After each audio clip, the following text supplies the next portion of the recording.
ABC 10 News at 5 starts right now. As the nation comes to terms with the violent siege on the U.S. Capitol, Democrats in Congress are laying out plans for lighting fast impeachment of President Trump. We're going to break down the critical steps they plan to take here in the coming days. Plus, the action just taken against the property owner and organizer of a local New Year's Eve party where a makeshift balcony collapsed. It injured several people. And the plans that local hospitals are creating in case they run out of space and resources to treat COVID-19 patients. ABC 10 News at 5 starts now. Momentum is quickly building to impeach President Trump again, just days after a deadly riot at the U.S. Capitol. Good evening. I'm Kimberly Hunt. And I'm Steve Atkinson. Lindsay Pena has the night off tonight. House Democrats say they are planning to introduce an impeachment resolution as early as Monday if the president doesn't resign. The latest draft includes one article of impeachment for incitement of insurrection, saying that the president gravely endangered the security of the nation and betrayed his trust as president. Today's development comes after the president called on thousands of his supporters Wednesday to march to the Capitol and overturn the election results. They clashed with law enforcement and breached barriers. A Capitol police officer and a woman from San Diego died, and more than 50 people were arrested for their roles in the riots. ABC 10 News reporter Jennifer De La Cruz explains the next steps for Congress as House Democrats try to fast-track the impeachment process. Plans are in motion for the second impeachment of President Donald Trump. Democrats will be filing articles on Monday. House Speaker Nancy Pelosi calling the president unhinged, adding it's imperative the commander-in-chief be stripped of his access to nuclear codes. Other lawmakers saying he's a threat to national security and could wage serious damage on his way out. If the president is impeached by the House and convicted by the Senate, it may prevent him from holding any public office again. He would be the only president to be impeached twice. When asked about the move to impeach, President-elect Biden said he's leaving that decision up to Congress. A draft of the impeachment resolution charges Trump with abuse of power, saying he willfully made statements that encouraged and foreseeably resulted in imminent lawless action at the Capitol. Alaska Senator Lisa Murkowski is the first GOP senator calling on President Trump to resign, saying, quote, I want him out. He has caused enough damage. Other GOP leaders argue impeachment this late in the president's term would only divide the country even further. A vote by the House may come as soon as Wednesday. Jennifer De La Cruz, ABC 10 News. And ABC 10 News has reached out to our local representatives for their reaction to impeachment. We will have that story coming up at 7 o'clock. President Trump is now permanently banned from Twitter. This is what you will see if you try to get to his page. Twitter says that it warned President Trump during his brief suspension Wednesday that further incitement of violence would be grounds for permanent suspension. The company says that Trump tweets from today continued to incite audiences by casting doubt on the election results. It also says the president's tweets are being taken by his supporters as calls to action, including for possible violence at Joe Biden's inauguration. President Trump has often accused the large social media companies of being biased against him.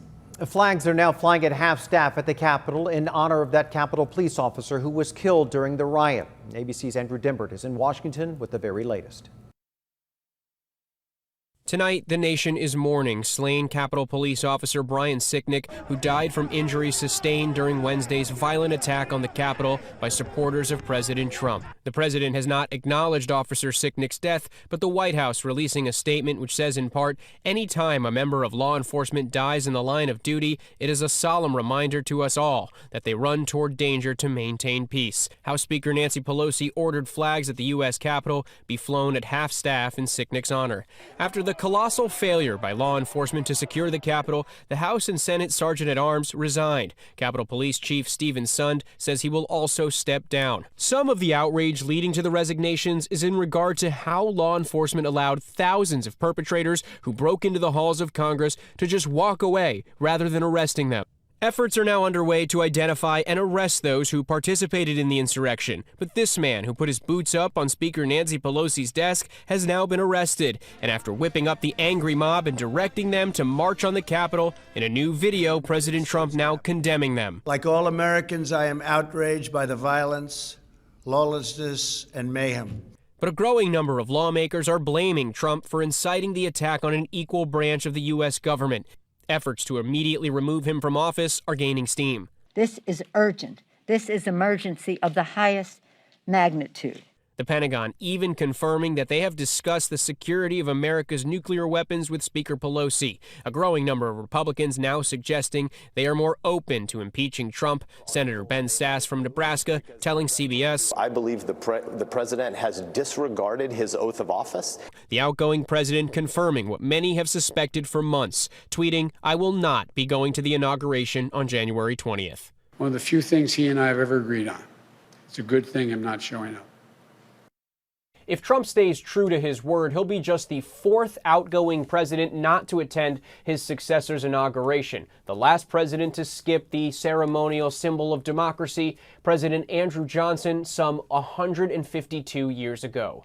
Andrew Dimbert, ABC News, Washington. Education Secretary Betsy DeVos is the second member of President Trump's cabinet now to quit in the wake of the cabinet attack.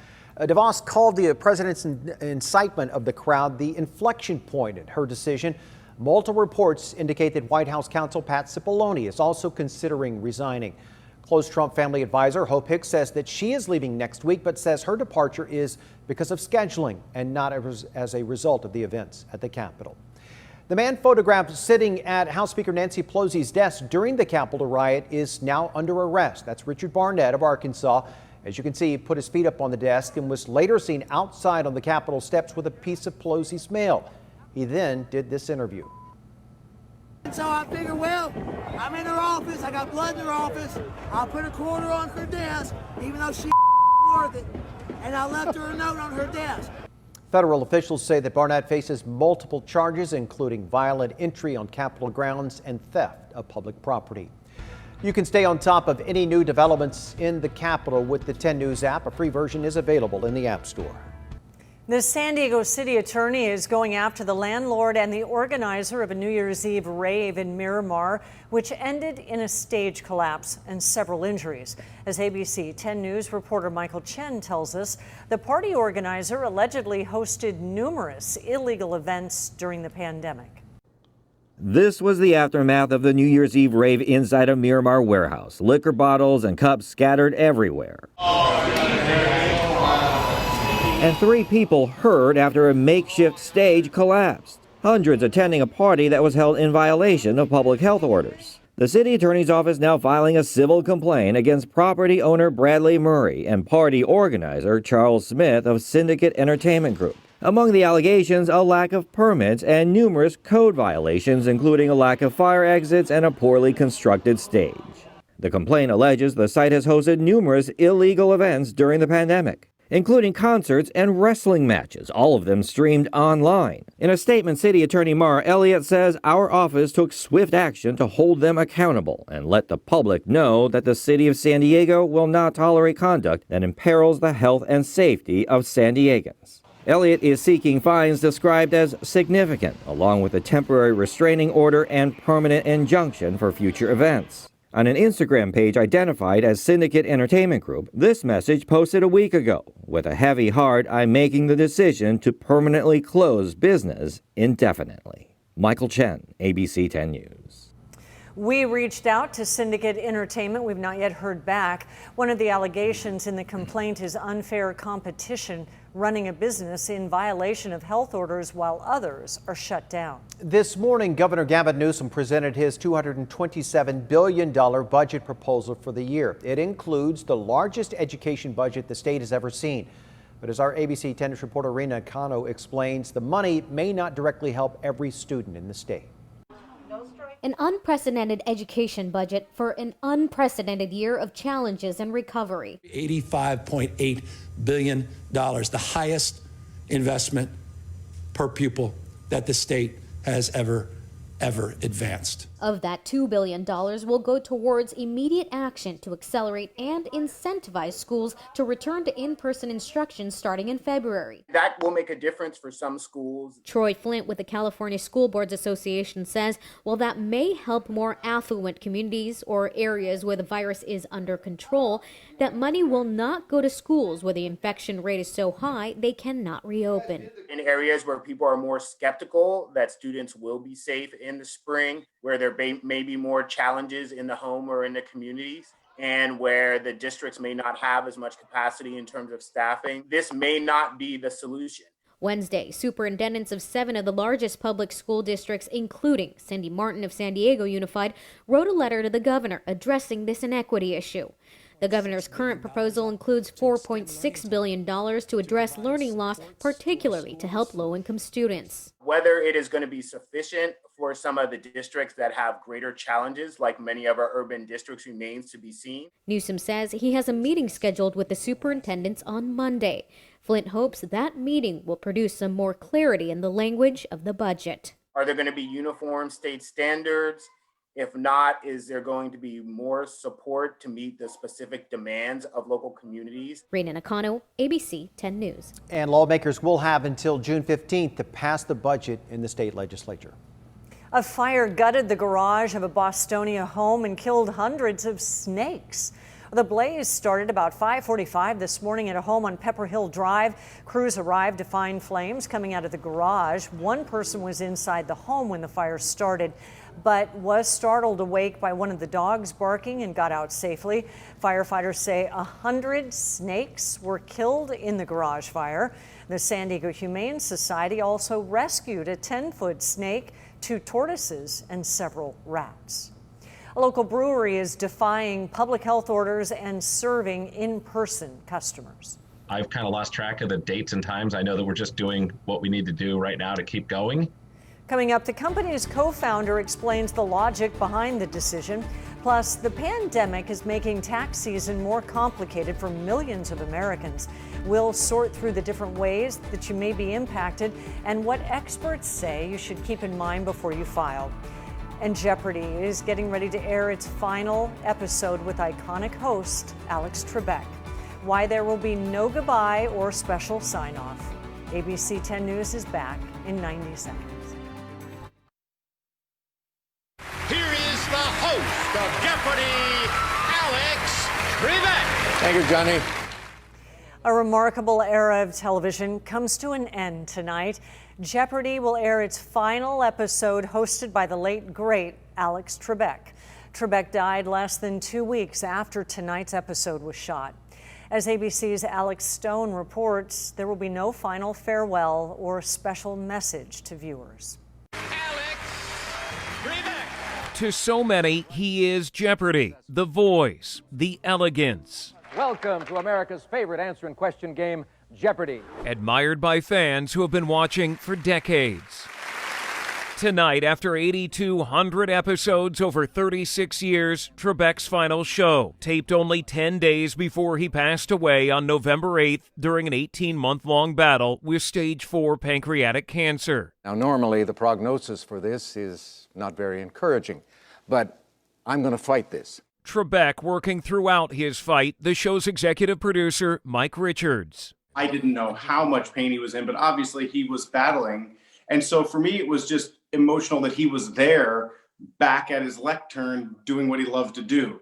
And that's what was so special about it. Tonight, there will be no goodbye or special sign-off. He didn't know it was going to be his last show. The contestants didn't know. We didn't know. He signs off and says, we'll see you next time.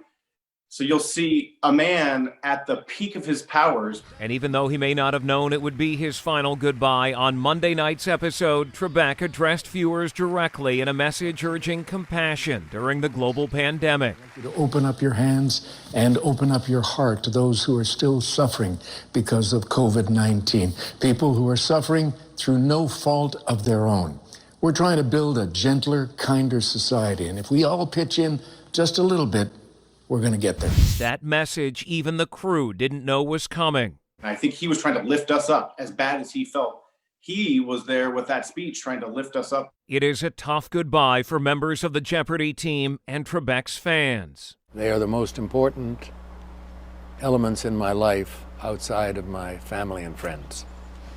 They have expressed their feelings about me in so many positive ways that I can't help but be touched by what they have to say. Next week, Jeopardy champions will be hosting the show, beginning with Ken Jennings. Long-term plans remain unknown. Alex Stone, ABC News, Los Angeles. A record number of billion-dollar weather and climate disasters in the U.S. can be added to the list of what went wrong in 2020. 22 separate disasters costing over $1 billion. Each happened last year. That's according to the National Oceanic and Atmospheric Administration. The total cost of these disasters in 2020 is $95 billion. Many single out climate change as the chief culprit for these disasters. A NOAA climatologist says that there are other factors to consider, such as pollution and where we build and how we build. This 10 News Pinpoint Weather Report is sponsored by Anderson Plumbing, Heating and Air. Nobody wows clients like we do. There is a ray of sunshine in the weather world, and meteorologist Angelica Campos is joining us now to tell us about a weekend in San Diego. Angelica. Hi, Kim. It's going to be a great weekend, warming up once again, but it is possible that dry weather is going to get even drier by next week. Having that said, be ready for a warm up. Temperatures today, nice and comfortable. Downtown San Diego getting hazy as we speak as the marine layer is back and foggy conditions are being reintroduced into the area. So this is what's happening. The winds are out of the northwest at 7 miles per hour. Visibility is now down to 4 miles. Temperatures in average since yesterday at the same time, anywhere from 1 to 7 degrees cooler, with the exception of Vista right now, 2 degrees warmer than yesterday at the same time. It is 59 degrees there, just like in Vista, 61 in Escondido, 59 Kearny Mesa, and 56 in Chula Vista, 52 La Jolla. It is getting cloudy out there with some foggy conditions expected, mostly near the coastline. The rest of the county will stay nice and clear. Perfect visibility if you're in Ramona. What we have seen is basically a blanket of clouds. All of those clouds moved east, and now as the marine layer that's bringing some low clouds into the county. But again, it's going to stay right along the immediate coastline. Storm system to our north moving east. Another storm setting up into the Pacific. But all that rain and all the moisture associated with that system is going to stay well to our north. It will become drier this weekend with Santa Ana winds setting up Saturday into Sunday. Winds will range between 25 to 30 miles per hour. Heading into next week, a stronger Santa Ana event is expected, and temperatures could range up to 15 degrees above normal. Very interesting tonight how the marine layer futurecast is not really handling the situation. I think it readjusted for some of those clouds we've seen, so it's having a hard time just kind of keeping track of what's actually happening. But we're going to see clouds into tomorrow morning. Can't always trust those weather models. Our high surf advisory has been extended yet again until 1 p.m. on Tuesday. Dangerous swimming conditions, rip currents are expected. So if you're going to be out there this weekend as temperatures heat up, please keep that in mind. At the coast tonight, temperatures will be down to 46 degrees, cooling down very early into tomorrow morning. So it's a nice cooling process with temperatures falling to the 40s in our inland communities after midnight, or even right around 11, 48 degrees, but the coolest 41 into tomorrow morning. In our 10 News Pinpoint 7-day forecast, look at those numbers. They just start going up. And they go even higher next week, next Thursday and Friday, potentially low to mid 70s expected. Before the weekend, it'll range from 65 to around 70 degrees. Along our coastline, again, keep in mind high surf expected. So if you go in the water, be careful. Inland, 73 to 74 Saturday, Sunday next week. Looking at some 80-degree temperatures. So we're going to go from sweaters to fans. That's how quickly those changes will be happening. In the mountains, 55 degrees for tomorrow, 50 on Sunday, but the nights will stay cold this weekend in the 30s. Our deserts have had really nice weather. That is not going to be changing, but do expect to see some 80s potentially by the end of next week. Back to you. Thank you, Angelica. 10 News Time Saver Traffic with Officer Jim Betancourt coming up now. Hi, Jim. And hello to you and everybody watching this evening. Right now, the northbound side of the 15 on the Arrow Drive off-ramp, we are clearing up a crash through that area. If you are traveling on that southbound side of the 15, once you reach that 805 split, you can see the backup there on that connector ramp. That's pretty usual for those of you who travel in that direction. The rest of the county looks pretty good. Here's the 5 in and out of the downtown area. You can see traffic there is pretty light. I'm Officer Jim Betancourt with your 10 News Time Saver Traffic. Thank you. This just in, Google Play has pulled the social media app Parler from its app store. The company says the app played a role in the deadly demonstrations at the U.S. Capitol on Wednesday.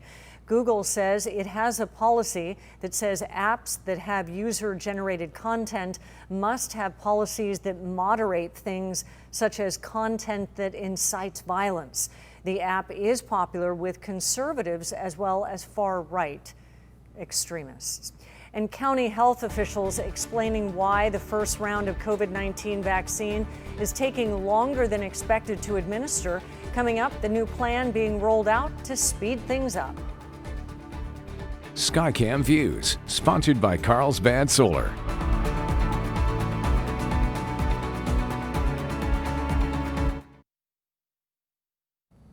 The county is creating what they call a vaccination superstation to help get our local healthcare workers vaccinated more quickly.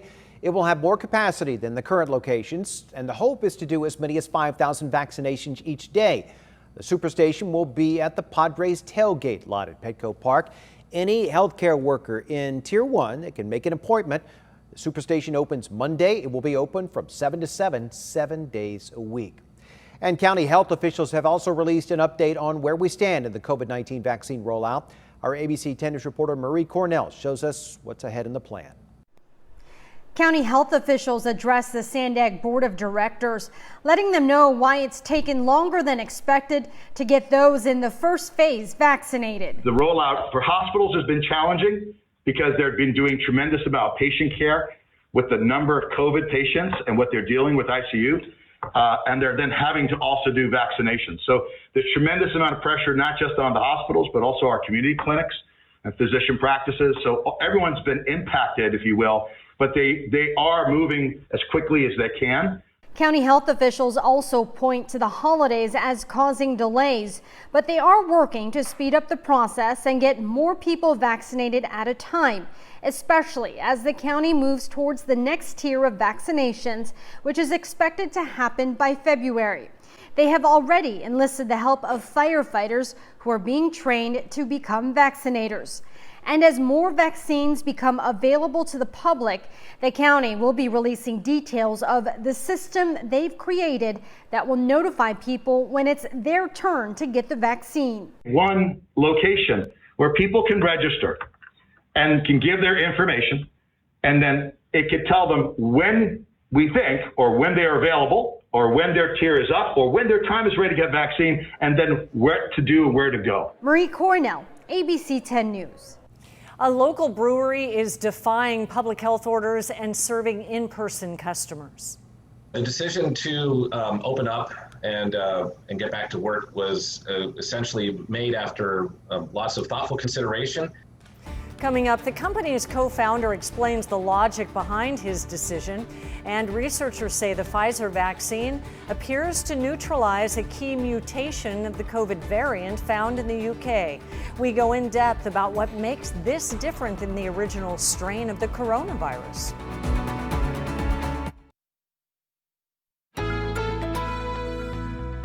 ABC 10 News at 5 starts now. Healthcare systems across the country continue to be overwhelmed as the U.S. is now averaging 2,700 COVID deaths per day. What a tragic number. As ABC's Rena Roy reports, vaccines are rolling out slower than expected. While many hoped for a fresh start in the new year, COVID-19 had other plans. In the first week of 2021, the U.S. reported more coronavirus cases than any other point in the pandemic, with more than 1.5 million over the last 7 days. That means nearly 156 Americans are testing positive every minute. Dr. Anthony Fauci speaking on NPR. We believe things will get worse as we get into January. Thursday marking the deadliest day on record, with more than 4,000 people dying from the virus, according to Johns Hopkins University. We're seeing all kinds of people, all ages, all demographics. COVID has not stopped in touching anybody. LA County, California hit especially hard. We're treading water. Every morning, my first text message is about how many beds we have in the hospital, what capacity we have. Meantime, vaccine rollouts are sputtering along. The CDC reports nearly 6 million doses have been administered, far fewer than the projected 20 million by the end of 2020. The Dobson brothers, both over 75, camping out to get the shot in Tennessee. I've lost 3 close relatives to COVID. Roseland Community Hospital in Chicago kicking off an awareness campaign with Reverend Jesse Jackson getting vaccinated to encourage the elderly and minority communities to do the same. And now there is some potential good news on the vaccine front. In a new study that has not yet been peer-reviewed, researchers from Pfizer and the University of Texas have found that Pfizer's COVID-19 vaccine is likely to protect against the 2 new COVID-19 variants. Rena Roy, ABC News, New York. All right, as Rena just mentioned, new research by Pfizer suggests that its vaccine is still effective against the mutant strain of coronavirus first found in the UK. It is encouraging news for a strain that's significantly more contagious. Our ABC 10 News anchor Derek Stahl is going in depth to explain what makes the UK variant different. Last month, a COVID-19 outbreak in England's Kent County caught scientists' attention because it was spreading much faster than usual. The UK strain is officially called B117. The first known case appeared in late September. This strain has 17 mutations within its proteins, including 8 changes to the critical spike protein that allows the virus to latch on and enter cells. So you're like coughing and talking and these COVIDs are coming out. A lot of times they're not sticking in your nose or mouth. You're dodging the bullet.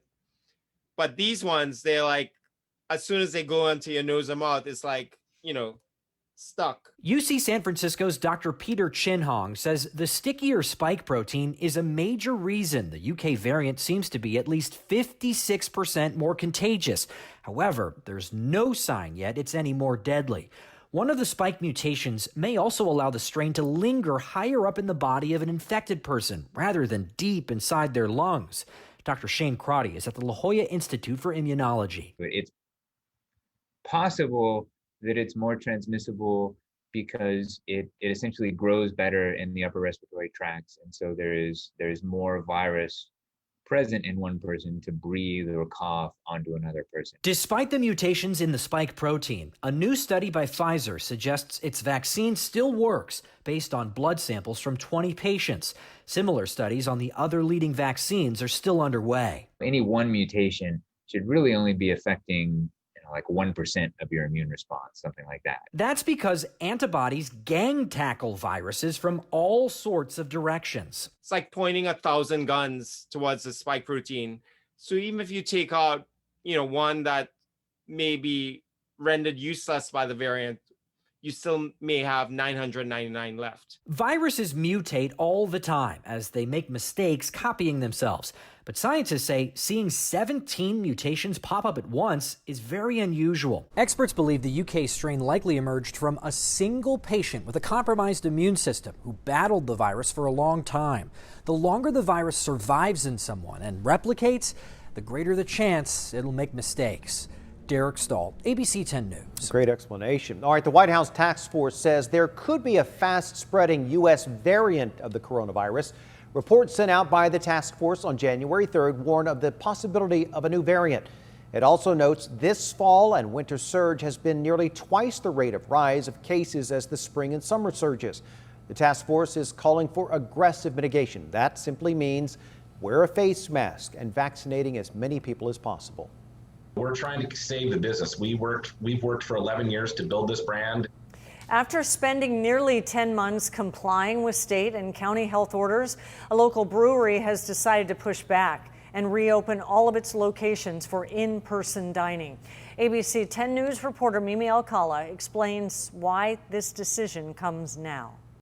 The decision to open up and get back to work was essentially made after lots of thoughtful consideration. Mike Hess, the chief brewing officer for Mike Hess Brewing, says enough